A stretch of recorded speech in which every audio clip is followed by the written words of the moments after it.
Hello student, logic class में आपका स्वागत है। आज हम लोग देखने वाले हैं हिमांक में और्नमन। और्नमन का मतलब होता है कमी। हिमांक को हम लोग फ्रीजिंग बोलते हैं, फ्रीजिंग पॉइंट। ठीक है, तो हम लोग क्या अणु संख्या गुणधर्म की पढ़ाई कर रहे थे। तो इसकी वीडियो की पहले हम लोग वाष्प पदार्थ में अपेक्षित नमन और क्वथनांक में उन्नयन को अच्छे तरीके से समझ लिया है। ठीक है, आज की वीडियो में हम हिमांक में और्नमन को पढ़ने वाले हैं। और्नमन की मतलब कमी होता है। ठीक है, तो आपको अगर उस वीडियो को देखे नहीं होंगे, पुराना वीडियो को, तो आप जाकर उसके वीडियो को देख लीजिए, फिर आपको ये ज्यादा बेटर तरीके से समझ में आ पाएगा। ठीक है, तो हम लोग चालू करते हैं हिमांक में और्नमन। इसके लिए हम लोग एक अवाष्पशील ठोस लेने वाले हैं और एक विलायक लेने वाले हैं जो कि वाष्पशील होता है। ठीक है, तो सबसे पहले मैं आपको विलायक लेता हूं, जिसमें क्या होगा, द्रव होते हैं, द्रव मिले रहते हैं। तो मैं एक द्रव रूप में क्या ले रहा हूं, एक विलायक ले रहा हूं। ये मेरा एक विलायक है। ठीक है, इसमें मेरे पास समझते हैं द्रव भरा हुआ है, इसमें द्रव भरा हुआ है, इसमें द्रव यानी कि पानी भरा हुआ है, इसमें पानी भरा हुआ है। ठीक है, अब हम लोग क्या करेंगे कि स्टार्टिंग में क्या होता है, शुरुआत में होता है कि यहाँ पे ये शुद्ध रूप में होता है, द्रव आपका शुद्ध रूप में होता है। और अगर शुद्ध रूप में होता है तो आसानी से वो वाष्प बन के उड़ता है और वाष्प दाब लगाता है। तो मैं यहाँ पे ढक्कन लगा दिया, तो यहाँ पे उड़ करके ये वाष्प दाब लगाएगा ऐसे। ठीक है, और अपनी सतह पर भी क्या होता है, वाष्प दाब लगाते हैं इस प्रकार से। ठीक है, तो ये शुद्ध रूप में होगा। तो अगर सोचा जाए तो शुद्ध रूप में इसका वाष्प पदार्थ ज्यादा होता होगा। ये चीज मैंने पिछले वीडियो में बताया था। इस शुद्ध रूप में उसके साथ कुछ भी नहीं मिला हुआ है, उसको रोकने टोकने वाला नहीं है, तो आसानी से ये जो द्रव होते हैं ये आसानी से वाष्प में कन्वर्ट हो जाते हैं, बदल जाते हैं और वाष्प पदार्थ लगाते हैं। ठीक है, तो ये शुद्ध रूप में इसका वाष्प पदार्थ हो गया। ठीक है, शुद्ध रूप में इसका वाष्प पदार्थ ज्यादा होता है। अब इसमें हम लोग क्या मिलाएंगे, अवाष्पशील विलेय मिलाएंगे, जैसे कि अपन नमक मिला लिए, शक्कर मिला लिए, कुछ भी मिला सकते हैं, कोई दिक्कत नहीं है। अवाष्पशील विलेय, अवाष्पशील विलेय, अवाष्पशील विलेय जैसे कि अपन नमक ही ले लेते हैं। ठीक है, नमक मैंने ले लिया, इसमें मैंने मिलाया। अब मिलाने के बाद हम लोग देखेंगे कि मिलाने के बाद आपके पास एक विलयन प्राप्त होता है। अब विलयन में आपके पास नमक प्लस पानी यानी कि विलेय और विलायक मिले रहेंगे। ठीक है, तो इसका वाष्प पदार्थ कम हो जाएगा। क्यों? इसका वाष्प पदार्थ कम हो जाएगा, क्यों?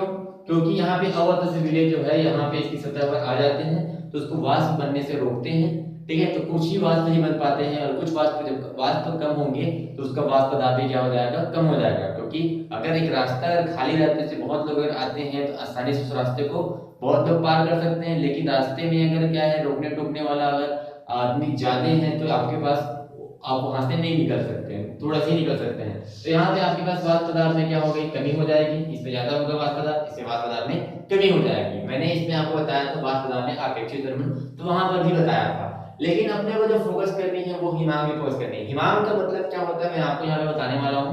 हिमांक का मैं परिभाषा अगर देखा जाए तो अगर मैं छोटी मोटी परिभाषा बताऊं तो आपके पास जैसे कि जल, ठीक है, जल को आप गर्म करते हो, जल को आप गर्म करते हो, सॉरी पहले हम लोग लेते हैं ठोस। ठोस का मतलब होता है जैसे कि बर्फ मैंने लिया, बर्फ एक ठोस है। जैसे इसको गर्म करते हैं आप, तो गर्म करते हैं तो द्रव में परिवर्तित हो जाता है, यानी कि जैसे आपके पास बर्फ है तो उसको गर्म किए तो वो पानी में कन्वर्ट हो गया। ठीक है, अब इसका जो उल्टा होगा, उल्टा काम कैसे है कि भाई द्रव है आपके पास, पानी है, आप उसमें उसको ठंडा करेंगे, जब उसको ठंडा करेंगे तो ठंडा करने पर क्या हो जाएगा, बर्फ में परिवर्तित हो जाएगा, यानी हिम में परिवर्तित हो जाएगा।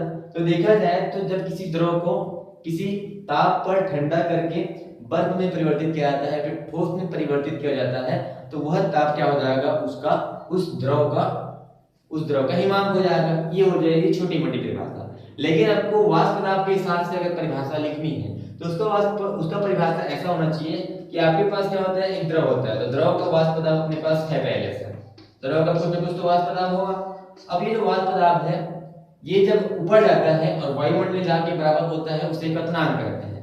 लेकिन जब ये नीचे आता है और नीचे आने पर, जब ये नीचे आएगा और नीचे आने पर अगर वो ठोस अवस्था का वाष्प पदार्थ, ठोस अवस्था होता है इसमें ठोस में चेंज हो जाएगा, तो ठोस अवस्था की वाष्प पदार्थ के बराबर हो जाए, ठोस अवस्था के वाष्प पदार्थ, ठोस अवस्था के वाष्प पदार्थ के अगर बराबर हो जाता है, यहां से आएगा तुम्हारा द्रव का वाष्प पदार्थ और ये ठोस अवस्था के वाष्प पदार्थ के बराबर हो जाएगा, तो वो ठोस में कन्वर्ट हो जाएगा, और ठोस में कन्वर्ट हो जाएगा तो बर्फ में परिवर्तित हो जाएगा। और बर्फ मतलब हो जाएगा, बर्फ परिवर्तित होने का जिस ताप पर वो बर्फ में परिवर्तित हो जाता है, यानी कि वही उस ताप को क्या कहते हैं, उसका हिमांक कहते हैं। ठीक है, तो यहाँ पे अपने को आना है। उसमें इसके पिछले वाले वीडियो में क्या था, द्रव का स्तर आपका वायुमंडलीय दाब के ऊपर जाता था तब जाके क्या होता था, वो क्वथनांक कहलाता था, यानी कि उसकी बॉइलिंग पॉइंट यानी कि उसका उबल जाता था वो। इसमें हम लोग क्या कर रहे हैं, इसको ठंडा कर रहे हैं और ठोस अवस्था की वाष्प दाब के बराबर लेके आ रहे हैं, यानी कि वो बर्फ में परिवर्तित हो जाएगा, तो वह दाब क्या कहलाएगा, उसका उस द्रव का हिमांक कहलाएगा। ये वाली कहानी होने वाली है। ठीक है, अब हम लोग देखा जाए तो प्रारंभ में इसका वाष्प दाब ज्यादा था, और वाष्प दाब जब ज्यादा था तो इसको ठंडा करने के लिए अपने को क्या करना पड़ता है, अपने को अधिक ताप दे करके, अधिक हिमांक दे करके ठंडा करना पड़ेगा। यानी कि स्टार्टिंग में समझ लो अपन 0 डिग्री सेल्सियस अपने पास ठंडा कर करके हम लोग क्या पहुंच सकते हैं, ठोस अवस्था में पहुंच सकते हैं। ठीक है, 0 डिग्री सेल्सियस क्या होता है, कोई द्रव जो है वो बर्फ में पिघल जाता है, जैसे कि अपने पास है जल, यानी कि पानी है। पानी क्या हो जाएगा, जैसे हम लोग धीरे धीरे क्या करेंगे, पानी का जो ताप होता है तो मतलब 15 डिग्री सेल्सियस ताप पे अपने पास नॉर्मल पानी रहा होगा, जब उसको धीरे धीरे ठंडा किए तो ठोस अवस्था के बाद दाब में जैसे यहाँ पे धीरे धीरे आए तो उसका ताप 0 डिग्री सेल्सियस हो गया और वो क्या हो जाएगा, बर्फ में परिवर्तित हो जाएगा। अब हम लोग क्या करने वाले हैं, अब इस द्रव में, शुद्ध द्रव में हम लोग अवाष्पशील विलय मिलाएंगे, और जब अवाष्पशील विलय मिलाते हैं तो आपके पास पता है कि विलयन बनता है, और विलयन में उस द्रव का वाष्प दाब में क्या हो जाती है, कमी हो जाती है। क्यों, क्योंकि विलायक कण की सतह पर आ जाते हैं, तो वाष्प दाब में कमी हो जाएगी। तो मैं वाष्प दाब यहाँ पे था तो कमी है तो मैं यहाँ पे नीचे बना देता हूँ, तो ये हो जाएगा आपका विलयन का वाष्प दाब, विलयन का वाष्प दाब। तो विलयन का वाष्प दाब में कमी हो गई, थोड़ा नीचे लिख दिया, तो फिर दिमाग लगा सकते हैं कि अब इसको ठंडा करने के लिए, इसको ठोस अवस्था के वाष्प दाब में पहुंचने के लिए कम मेहनत की जरूरत पड़ेगी, क्योंकि ये पास में आ रहा है। देखो यहाँ से यहाँ तक आने में कम मेहनत की जरूरत पड़ेगी, ज्यादा था ये कम हो गया, यानी कि इसके वाष्प दाब में कमी हो जाने के कारण इसको ठोस अवस्था में वाष्प दाब में पहुंचने के लिए कम मेहनत की जरूरत पड़ेगी। अतः इसको कम ताप पर ही, कम हिमांक पर ही क्या हो जाएगा, जैसे कि 0 डिग्री सेल्सियस लगा तो इससे भी कम, इससे कम, यानी कि समझ लो कि आपको जाने के लिए, जैसे कि आपने जैसे इसमें समझ लो 0 डिग्री सेल्सियस दिए थे, तो इसमें समझ लो 1 डिग्री सेल्सियस यानी इससे भी कम, यानी कि कम ताप, इससे कम होगा इतना समझ लो। जैसे कि मान लेते हैं कि 0 डिग्री सेल्सियस हो रहा है, इसको 5 डिग्री सेल्सियस पे ही क्या हो जाना, काम करना पड़ेगा। ये 0 डिग्री सेल्सियस है, 5 डिग्री सेल्सियस, यानी 5 डिग्री सेल्सियस पर ही क्या हो जाएगा, ये जल्दी से ठोस अवस्था के वाष्प दाब के बराबर हो जाएगा, अतः वह जल्दी से बर्फ में परिवर्तित हो जाएगा और ये हिमांक इसकी कमी हो गई। देखा जाए तो जब वो शुद्ध रूप में था, शुद्ध द्रव का वाष्प दाब था, तो उस टाइम इसका क्या हुआ था, अधिक ताप की जरूरत पड़ी थी ठंडा करने के लिए, यानी ठोस अवस्था के वाष्प दाब में पहुंचने के लिए, बर्फ बनने के लिए। लेकिन अब उसका वाष्प दाब कम हो जाता है विलय मिलाने पर, ठोस विलय मिलाने पर, तो इस विलयन का वाष्प दाब कम होने की वजह से इसको कम मेहनत की जरूरत पड़ती है इस ठोस अवस्था के वाष्प दाब में पहुंचने के लिए, तो मैंने कम ताप लिया है। तो आखिरकार देखा जाए तो इसकी हिमांक में कमी हो जाती है, हिमांक है, इसकी हिमांक में कमी हो जाती है, इस हिमांक में कमी को ही क्या कहा जाता है, हिमांक में अवनमन करते हैं। ठीक है, तो मान लेते हैं इसको गणितीय रूप में अगर देखा जाए तो मान लेते हैं शुद्ध द्रव का जो हिमांक है, हिमांक उसको मैं ले लेता हूं T। देखो ताप को दिखाने के लिए करते हैं, क्योंकि हिमांक को फ्रीजिंग बोलते हैं, तो मैं इसको TF से रिपीट करता हूं। ठीक है, और ये चूंकि शुद्ध है तो शुद्ध के लिए मैं TF नॉट का यूज करता हूं। तो प्रारंभ में जो शुद्ध द्रव का जो वाष्प दाब है वो TF नॉट है, ये मेरा TF नॉट है। ठीक है, और अभी देखा जाए इसके वाष्प दाब में कमी आने की वजह से इसको कम मेहनत की जरूरत पड़ी, अगर इसको कम ताप पर ही क्या होगा, ये ठंडा हो गया। तो देखा जाए तो आपके पास ये जो है TF है।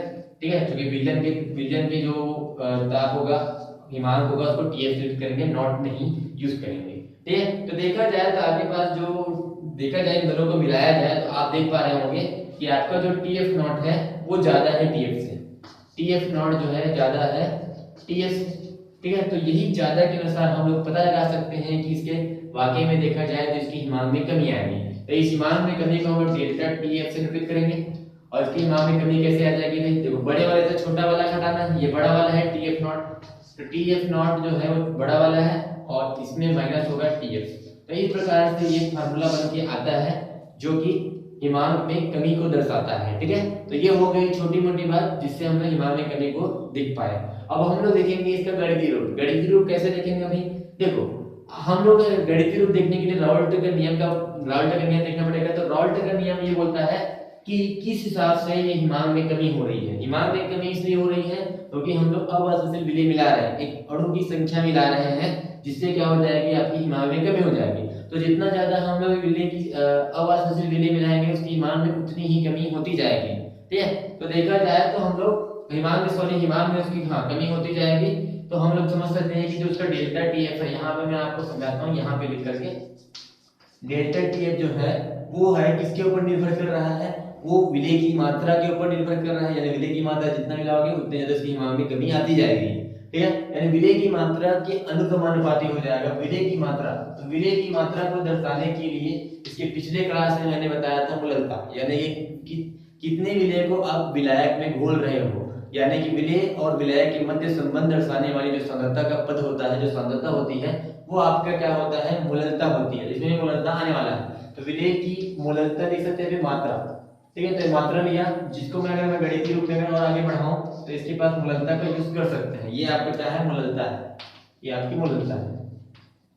ठीक, अब इसको आगे बढ़ाने से क्या पता चलेगा, डेल्टा टीएफ बराबर एक नियतांक लेना पड़ेगा, केएफ लेता हूं यहाँ पे, और एक जहां पे ये केएफ है नियतांक है, ये आपका हो जाएगा हिमांक और नमन स्थिरांक। ये हो जाएगा आपका हिमांक और नमन स्थिरांक। ठीक है, तो इस प्रकार से देखा जाए तो ये जो फाइनल फार्मूला जो आता है वो बहुत ही ज्यादा इंपॉर्टेंट है। इस सूत्र का यूज बहुत गणितीय सवालों को हल करने के लिए किया जाता है। इस प्रकार से हम लोगों ने हिमांक के और नमन को समझा। अब इसके ग्राफ पे आते हैं और ग्राफ को समझते हैं। ग्राफ के लिए इसकी जरूरत पड़ती है तो इसको मैं छोड़ता हूं, इसको मिटाता हूं। ठीक है, अब हम लोग क्या करेंगे, अब ग्राफ बनाएंगे। ग्राफ बनाने के लिए आपको बताया था कि आप एक अक्ष लेंगे, एक्स अक्ष और वाई अक्ष लेंगे। ठीक है, फिर हम लोग क्या लेते हैं, इधर हम लोग लेते हैं ताप, इस दिशा में हम लोग ताप लेते हैं, इस दिशा में हम लोग दाब लेते हैं, वाष्प दाब। ठीक, वाष्प दाब है ना। अब हम लोग क्या करेंगे, हम लोगों को आना है एक वाष्प अवस्था के वाष्प दाब में। आपके पास ठोस अवस्था के वाष्प दाब में, जैसे कि मैं यहाँ पे अगर बनाऊं तो मेरे पास एक ठोस अवस्था का वाष्प दाब यहाँ पे इस पर, यहाँ से यहाँ तक आपके पास ठोस प्रवस्था है, ठोस अवस्था, ये मेरा ठोस अवस्था का क्या है, वाष्प दाब है। तो इस पे मेरे को आना है। समझ लेते हैं कि आपका यहाँ पर इस जगह पे आपके पास शुद्ध द्रव था। शुद्ध द्रव को हम लोग क्या किए, शुद्ध द्रव को धीरे धीरे क्या किए, हम लोग ठंडा करते गए और ताप के बाद ठंडा करते आना है। तो इधर से हम लोग इधर आएंगे। तो जब वाष्प दाब, जब द्रव को शुद्ध द्रव को ठंडा करते जाते हैं तो ये ठोस अवस्था के वाष्प दाब के बराबर हो जाता है। तो आपके पास ये क्या है, शुद्ध द्रव, ये आपका शुद्ध द्रव। ठीक, तो इसके बाद पदार्थ यहाँ पे प्राप्त होता है। तो यहाँ से लेकर यहाँ तक जो यहाँ पे देखा जाए यहाँ तक की दूरी, ये मूल बिंदु होता है, मूल बिंदु को मानते हैं। तो यहाँ से यहाँ तक जो दूरी हो जाएगा वो शुद्ध द्रव का जो हिमांक हो जाएगा, वो अपने पास है डेल टी एफ नॉट। ठीक है, इस प्रकार से। ठीक है, ये शुद्ध द्रव का आपके पास पता मिला। अब अपने पास क्या होता है, विलयन होता है। तो विलयन के ही ताप को क्या करते जाएंगे, कम करते जाएंगे, तो वो ठोस अवस्था के बाद पदार्थ के बराबर हो जाएगा। तो आपके पास यहाँ से इसके नीचे यहाँ पे मैं इसके नीचे में विलयन का वाष्प दाब नीचे में होता है। तो विलयन के वाष्प दाब नीचे बनाया और यहाँ से लेकर यहाँ तक आने में इसको, ठीक है, यहाँ तक आने में इसको ज्यादा ताप की जरूरत पड़ी, कम ताप की जरूरत पड़ी। तो यहाँ से लेकर यहाँ तक का जो डिस्टेंस हो जाएगा आपका, वो हो जाएगा डेल टीएफ हो जाएगा। ठीक है, ये टीएफ है, ठीक है। तो ये आपका क्या हो जाएगा, देखा जाए तो ये विलयन का वाष्प दाब है, विलयन के लिए। तो विलयन का वाष्प दाब क्या हो गया, धीरे धीरे कम होते होते ठोस अवस्था के वाष्प दाब के बराबर पहुंचा, और यही आपका क्या हो जाएगा, वही आपका विलयन का क्वथनांक हो जाएगा। तो मैंने विलयन के क्वथनांक को टीएफ से निरूपित किया। और यहाँ पे जो गैपिंग आती है उसको मैंने बताया था, यही आपका क्या है, डेल्टा टीएफ है। ठीक है, जो कि आपको पता लग रहा होगा कि यहाँ से यहाँ तक की जो दूरी है, अगर आपको इसका मान निकालना है तो कुल दूरी आपको यहाँ से यहाँ तक दिया हुआ है टीएफ नॉट, और यहाँ से यहाँ तक की दूरी जो दिया हुआ है टीएफ है, ये टीएफ हो जाएगा। तो आपके पास ये वाला फॉर्मूला यहाँ भी प्राप्त होता है। अतः यह ग्राफ इसको वाकई में सही तरीके से निरूपित कर रहा है। तो इस प्रकार से हम लोगों ने हिमांक में अनमन यानी कमी को अच्छे तरीके से समझा है। अगले वीडियो में हम लोग लास्ट टॉपिक जो बचा है आपका परास्तरण था, इसको अच्छे से पढ़ेंगे, फिर ये अणु संख्या गुणधर्म समाप्त हो जाएगा। ठीक है, तो अगर आपको यह वीडियो समझ में नहीं आया होगा तो आप इस वीडियो को रिवाइंड करके देख सकते हैं। अगले वीडियो का इंतजार कीजिए। धन्यवाद।